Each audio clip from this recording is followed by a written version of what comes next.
What's up, dummies? Today we have a banger video to react to. It's the youngest serial killers in history, bro. We're gonna find out some of the youngest kids ever who ended up being serial killers, who ended up doing some crazy things. I didn't know kids could actually kill people. This is gonna be insane. Try not to get scared. Let's go. Yeah, there's a warning. Like, this is all GTA 6. It's not real, YouTube. Let's go. Amarjeet Sada, age Amarjeet Sada? No way. This is the first. Oh my gosh. 7. In 2007, a village in Bihar, India, was shaken by a discovery that would make global headlines. 8-year-old Amarjeet Sada was arrested by police for the murder of 3 infants. What? He became known as the world's youngest serial killer, a title that still haunts criminal psychology to this day. Amarjeet Sada was born in 1998 in the village of Mushahar, one of Bihar's most impoverished areas. Okay, I gotta figure out why this kid did that. So he grew up in a very poverty type area where they didn't have a lot of food, didn't have a lot of water, didn't have a lot of money. But why would that make him want to, like, kill 3 infants? His parents were daily laborers who struggled to feed their large family. Poverty was extreme. Opportunities were non-existent. Life was a daily fight for survival. In 2006, when Amarjeet was just 7 years old, his aunt came to visit, leaving her infant daughter in the family's care. Bad idea! While she went to work in the city. While Amarjeet's mother went to the market, she left young Amarjeet to watch his baby cousin and his younger sister. What happened next was unthinkable. According to reports, Amarjeet harmed the baby, eventually causing her death. He concealed the body in tall grass near the home. When his aunt returned and discovered what happened, the family was devastated. But here's where the story takes an even darker turn. Bro, don't tell me this Amarjeet Sada this kid's acting like he didn't do it. They didn't report it to authorities. In their community, such matters brought shame and could lead to social and economic ruin. The death was covered up, attributed to illness or accident. Months later, Amarjeet's own infant sister died under similar circumstances while the family slept. Again, there were suspicions, but the family remained silent. Some members reportedly knew or suspected what Amarjeet had done, but these were considered family matters. The cycle of silence continued. It wasn't until Send that boy to jail! 2007 that the outside world learned the truth. A 6-month-old baby named Kushbu disappeared from a local primary school. The community searched frantically. No way Amarjeet Sada stole a kid from a school. He's a 7-year-old When kid. police investigated, witnesses reported seeing young Amarjeet near the school. Under questioning, the 8-year-old confessed, not just to Kushbu's death, but to the earlier incidents involving his cousin and sister. Psychologists who evaluated Amarjeet described him as showing no understanding of right and wrong. One called him someone who derived satisfaction from causing harm. Wow, bro, he didn't know right from wrong. His parents didn't really instill in him what is, like, real and what's good and what's bad and what's fake, you know, what's evil. Oh my gosh. Others noted he appeared to lack empathy entirely. The International Journal of Indian Psychology published analysis suggesting severe neglect and possible mental illness. I mean, when you grow up in a place where you have no food, no water, you have to struggle every single day, you have to search for your food, search for water, you're gonna be in that survival mindset. So maybe he thought these little kids were gonna steal all of his water and food, you know? Wow, I feel bad for this kid. In 2016, when he turned 18, he was released. His current whereabouts are unknown. He was given a new identity and released back into society.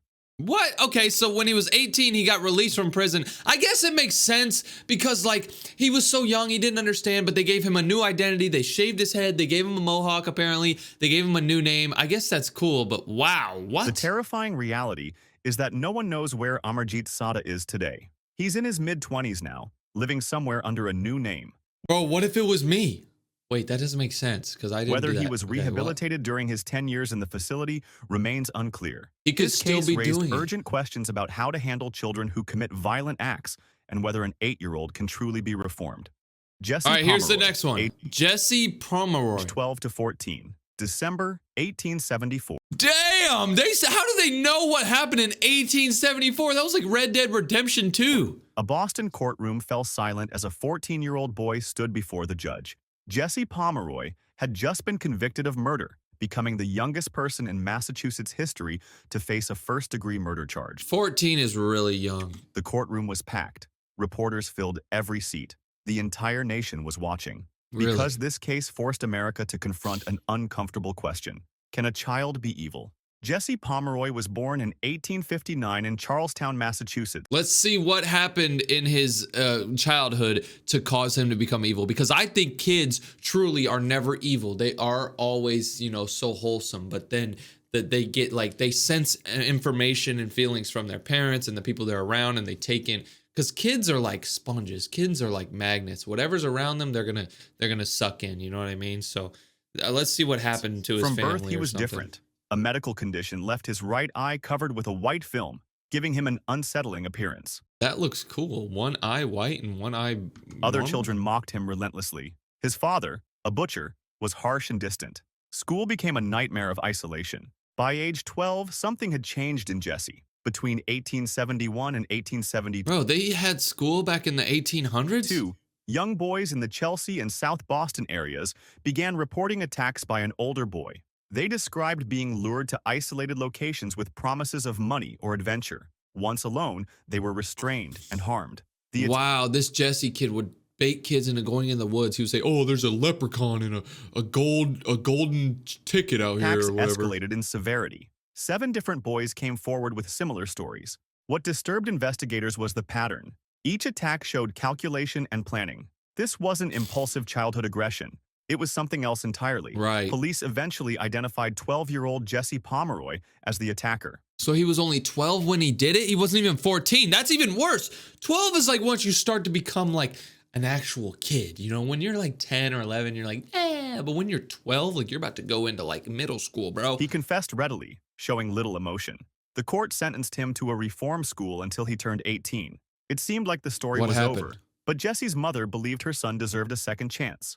She lobbied for his early release, and in February 1874, I have a feeling this is a bad idea. His mom was like, please let him out, please let him out. I feel like he's going to kill his mom. After serving just 17 months, Jesse was freed. 6 weeks later, 2 children went missing. In March, 10-year-old Katie Curran vanished after visiting the Pomeroy family's shop. Oh, come on. In April, another young child was found deceased. The violence was extreme. Bro, it's this Investigators immediately suspected Jesse. When police searched the Pomeroy shop months later, they found Katie Curran's body hidden in the basement. Jesse was arrested and confessed to both deaths. He was 14 years old. The trial became a national sensation. Experts debated whether a child could truly understand the consequences of taking a life. Jesse's lawyers argued he suffered from what was then called moral insanity, an irresistible compulsion he couldn't control. The prosecution painted him as fully aware and calculating.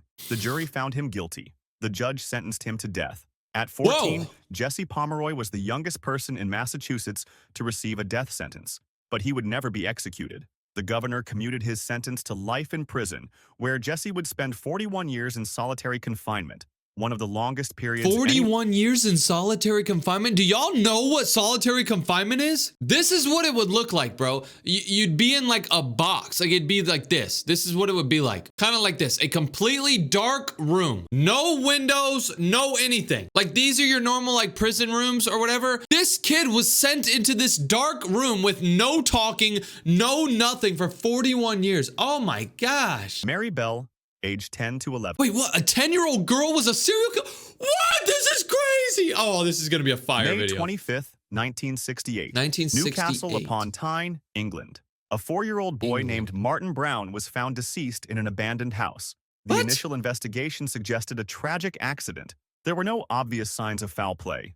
The case might have closed there, if not for what happened next. The day after Martin's discovery, someone broke into a nearby nursery school and vandalized it.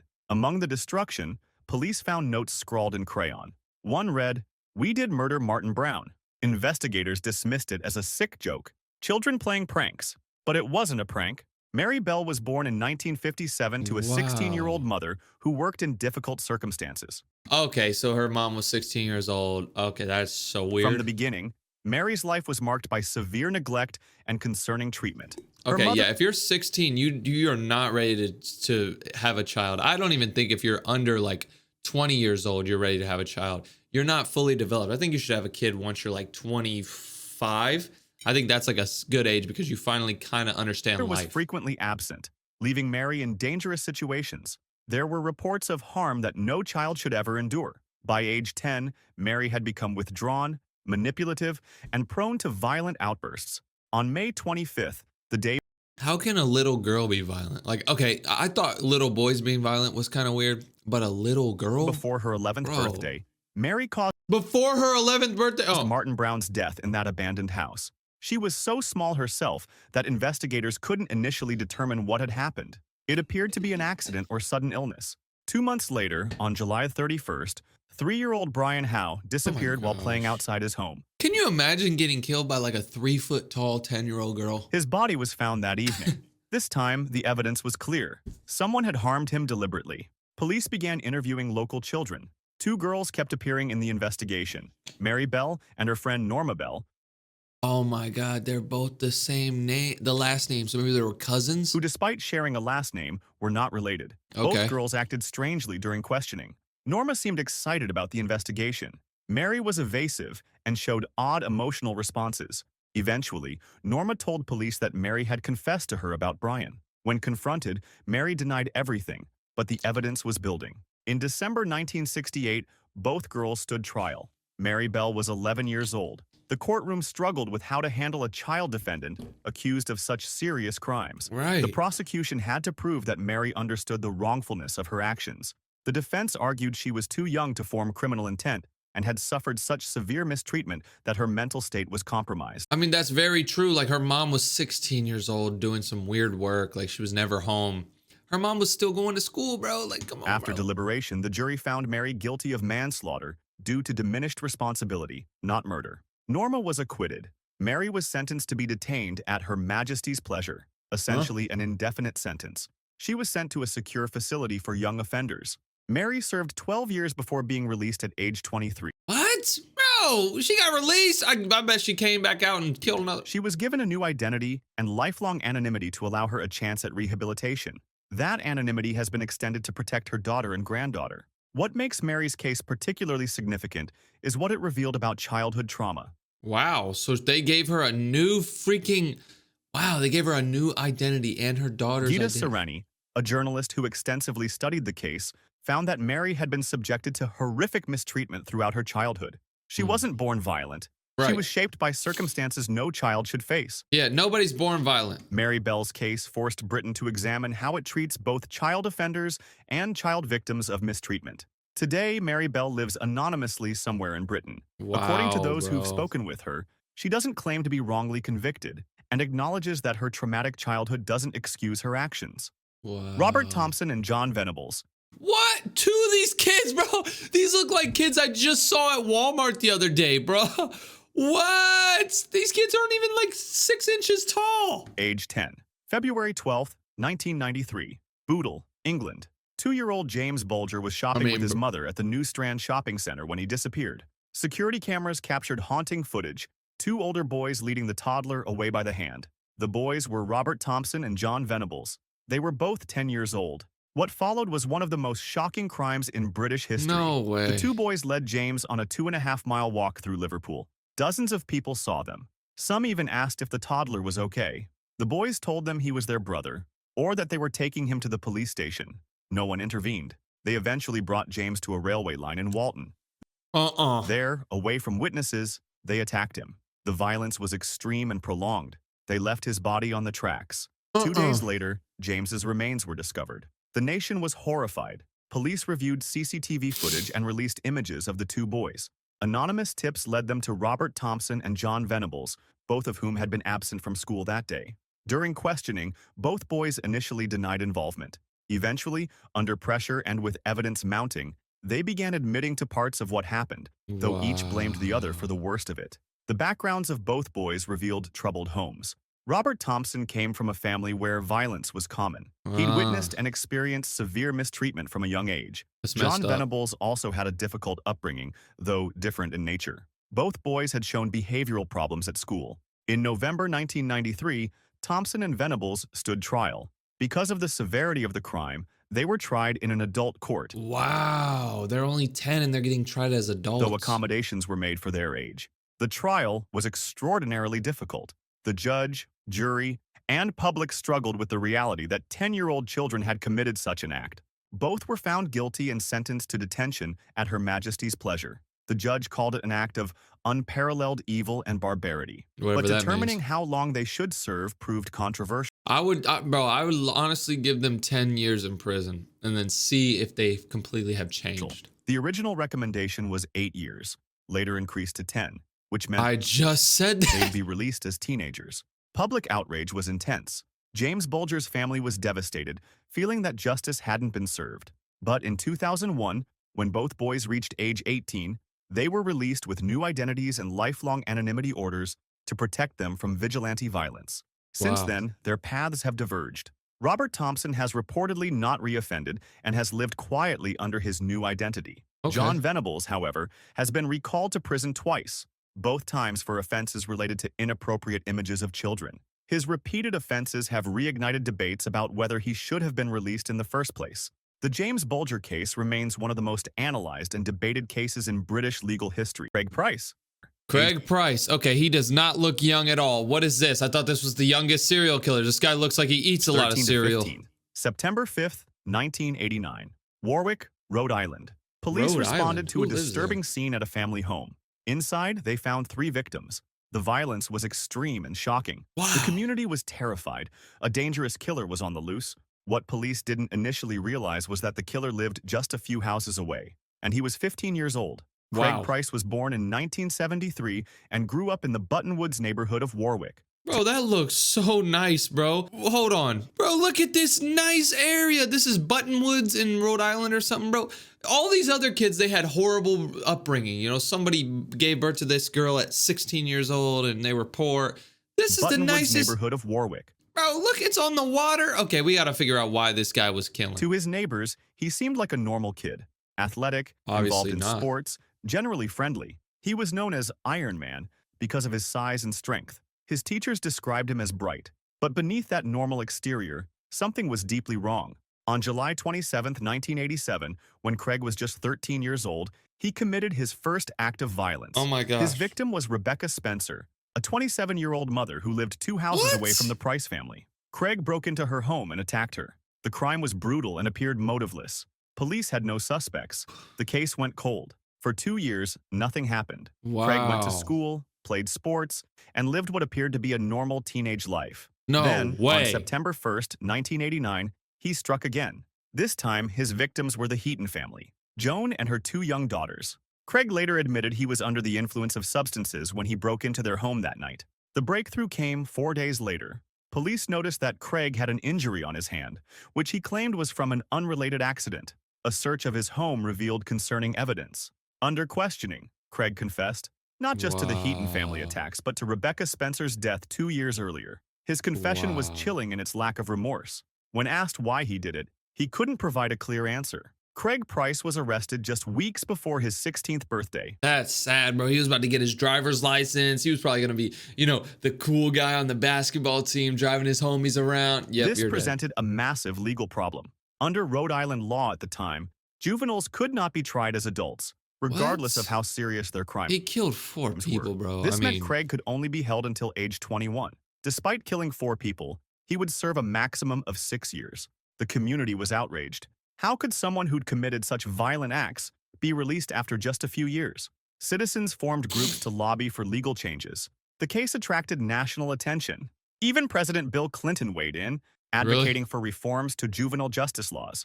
Rhode Island passed new legislation allowing juveniles to be tried as adults for serious you go. crimes. But these changes couldn't be applied retroactively to Craig Price. He'd beaten the system, or so it seemed. While incarcerated, Craig's behavior ensured he wouldn't be released at 21. He repeatedly got into fights, assaulted corrections officers, and violated institutional rules. so there's just something wrong with this kid. Each infraction resulted in additional charges and extended sentences. In 2004, he was transferred to Florida's prison system, where he continued his pattern of violence.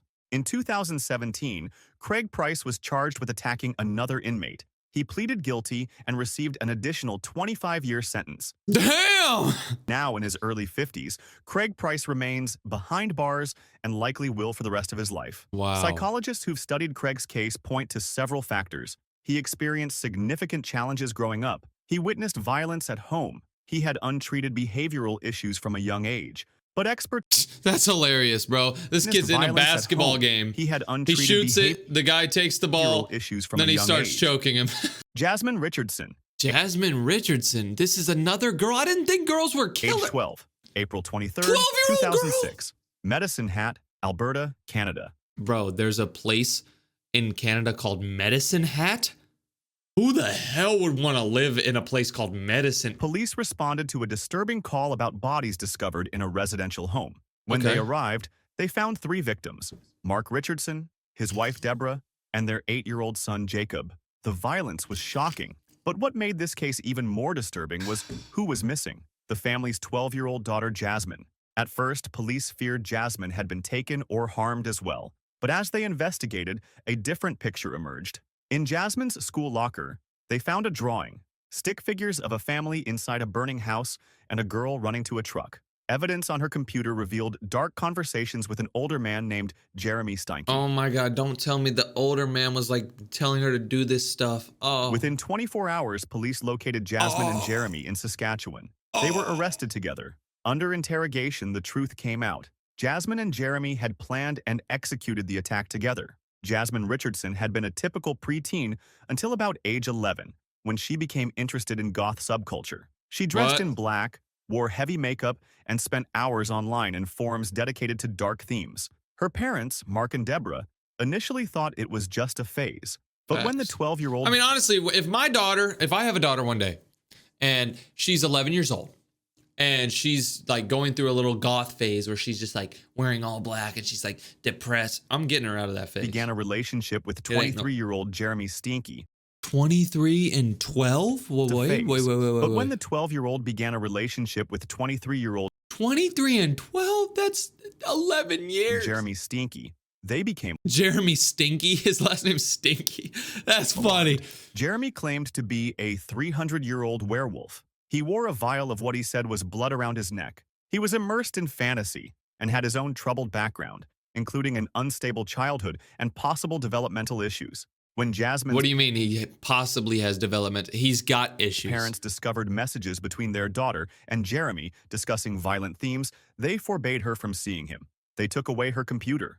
Why did they stop her from seeing him once they found out that they were talking violently? Why didn't they stop her from seeing him when they realized he was freaking 11 years older than her? They grounded her. But Jasmine found ways to communicate with Jeremy anyway, and her resentment toward her parents grew. In online conversations, Jasmine began expressing a desire to be free of her parents. Jeremy encouraged these thoughts. Together, they began discussing a plan. On April 22nd, the night before the attacks, they watched the movie Natural Born Killers, about a couple who go on a violent spree after the boyfriend eliminates the girlfriend's parents. The next night, Jeremy entered the Richardson home through a basement window. Witnesses later testified that Jeremy was responsible for the attacks on Jasmine's parents, while Jasmine was in her brother's room. The details of what happened to 8-year-old Jacob remain disputed, with each defendant blaming the other. After fleeing the scene, Jasmine and Jeremy were found the next day. Both were charged with 3 counts of first-degree murder. The trial raised complex questions. Jasmine was 12 years old when the crimes occurred, making her the youngest person in Canadian history to be convicted of multiple counts of murder. Could someone so young truly understand the permanence and horror of what she'd done? Was she manipulated by an older partner? Or was she an active participant? The court found Jasmine guilty on all 3 counts. Wow. Because of her age, she received the maximum sentence allowed under Canada's Youth Criminal Justice Act, 10 years, with 4 years in a psychiatric facility followed by community supervision. Jeremy Steinke was convicted as an adult and received 3 life sentences. Damn, 3! In 2016, after completing her 10-year sentence, Jasmine Richardson was released. She's now in her early 30s, living under a new identity somewhere in Canada. Canadian law protects her privacy, and her records were sealed after she served her time without reoffending. Her release was controversial. James's family believed she deserved a longer sentence. Others pointed to her young age at the time of the crimes and argued that rehabilitation should be possible for children. I mean, bro, she got released from prison, but her mom, dad, and her little brother were dead. Like, she's got no family. What the? This is crazy. I didn't know they, like, if somebody, like, murdered at a young age, they would change their identity. They would change their name, like, everything. They would give them a haircut. That's actually crazy. These little kids are crazy, bro.